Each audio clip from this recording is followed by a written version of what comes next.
నేను PG first year join అయినప్పుడు నాకు పోస్టల్ డిపార్ట్మెంట్లో జాబ్ రావడం జరిగింది. సో అప్పుడున్న పరిస్థితుల దృష్ట్యా డెఫినెట్గా పోస్టల్ అసిస్టెంట్గా జాయిన్ కావడం.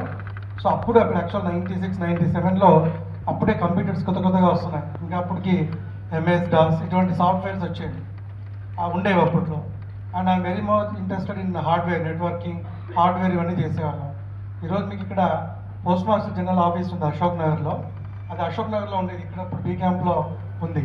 సో ఆ ఆఫీస్లో నేను సిస్టమ్ అంటే నెట్వర్క్ ఇంజనీర్గా ఈ పోస్టల్ డిపార్ట్మెంట్ సాఫ్ట్వేర్స్ అన్ని ఒక సాఫ్ట్వేర్ డెవలప్మెంట్ ల్యాబ్ ఉండింది.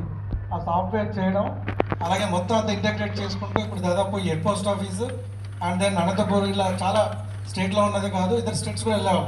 సో అన్ని సాఫ్ట్వేర్ డెవలప్మెంట్ ఒక పార్ట్, వాటన్నిటినీ సాఫ్ట్వేర్స్ ఇన్హౌస్ హెచ్ఆర్ఎంఎస్ అంతా కూడా పోస్టల్ ఆర్ఎంఎస్కి అంతా కూడా చేయడం జరిగింది. ఇది 2000 వరకు 2000లో చేసాం సాఫ్ట్వేర్ డెవలప్మెంట్.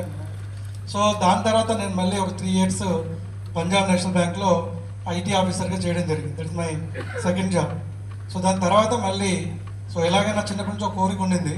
సో గ్రూప్స్ కానీ సివిల్స్ కానీ ఏదో ఒకటి ట్రై చేయాలని చెప్పేసి ఉండింది. సివిల్స్ అయితే మనకి ఒక 2-3 years కావాలి.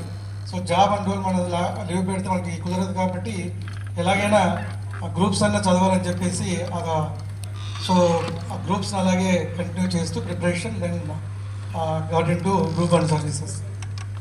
ఇది ఎందుకు చెప్పానంటే, సో ఈ కంప్యూటర్ నాలెడ్జ్ ఏదైతే నేర్చుకున్నానో లేదా నేను చదువుకున్నానో దాన్ని ఎలాగైనా అడ్మినిస్ట్రేషన్కి వచ్చిన తర్వాత ఎలా యూజ్ చేయాలనేది నేను కడపలో ఆర్డీఓగా ఫస్ట్ చేసినప్పుడు ఒక ప్రాజెక్ట్ చేయడం జరిగింది. ఆ ప్రాజెక్ట్ ఏంటంటే